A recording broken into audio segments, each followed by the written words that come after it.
নমস্কার বন্ধুরা, food divine বাংলাতে তোমাদের সকলকে অনেক অনেক স্বাগত জানিয়ে আজকের রেসিপিটা আমি শুরু করছি। আজকে আমি তোমাদের সাথে ফুলকপি আর ডিম দিয়ে খুবই টেস্টি একটা রেসিপি শেয়ার করব।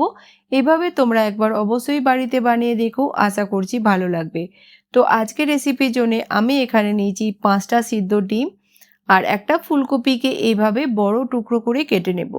ফুলকপির ডিম তোমরা তোমাদের প্রয়োজন মতো কম বেশি করে নিও। প্রথমে আমরা কড়াইতে নিয়ে নেব তেল। তেল গরম হয়ে গেলে দিয়ে দেব এখানে ফুলকপি। 3 থেকে 4 মিনিট আমরা মিডিয়াম ফ্লেমেতে ফুলকপিকে ভেজে নেব যতক্ষণ না ফুলকপির কালার চেঞ্জ হয়ে যাচ্ছে।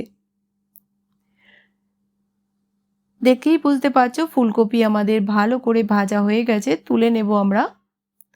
এবার এই তেলেতেই দিয়ে দেব ডিম।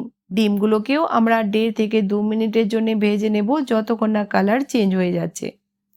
ডিম ভাজা হয়ে গেলে তুলে রেখে দেব আর কড়াইতে নিয়ে নেব আরও 2 থেকে 3 চামচ তেল। তেল গরম হয়ে গেলে দিয়ে দেব আমরা 1 চামচ গোটা জিরে আর দিয়ে দিলাম এখানে একটা মিডিয়াম সাইজের পেঁয়াজকে ছোট ছোট টুকরো করে কেটে। পেঁয়াজকে ভেজে নিতে হবে যতক্ষণ না কালার চেঞ্জ হয়ে যাচ্ছে। পেঁয়াজ যখন ভাজা হয়ে যাবে দিয়ে দেব 1 চামচ আদা রসুনের পেস্ট আর দেব এখানে হাফ চামচ হলুদ গুঁড়ো, 1 চামচ Kashmiri red chilli powder, half চামচ জিরা পাউডার, হাফ চামচ ধনিয়া পাউডার। লবণ দিয়ে দিলাম স্বাদ মতো।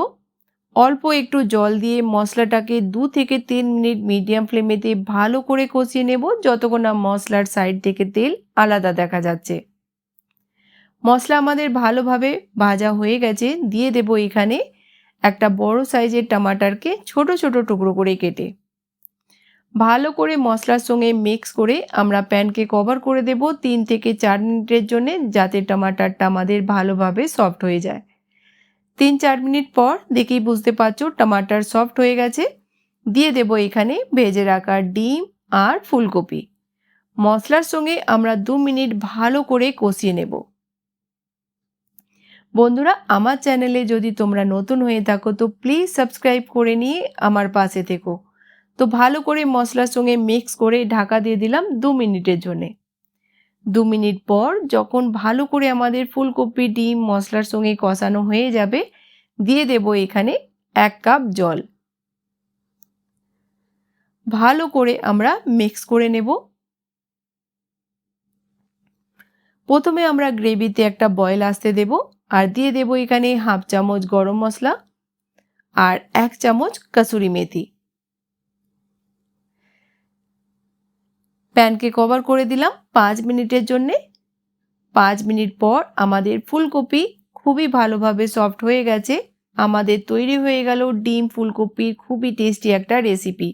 লাস্টে দিয়ে দেব ধনেপাতা কুচি। বাস মিক্স করে গ্যাসের ফ্লেমটা আমাদের বন্ধ করে দিতে হবে। বিশ্বাস করো বন্ধুরা, একবার যদি তোমরা এইভাবে বাড়িতে বানিয়ে খাও তোমরা কিন্তু বারবার এইভাবেই বানাবে। এটা এতটাই টেস্টি তৈরি হয়। তো চলো এবার সার্ভ করে নিই।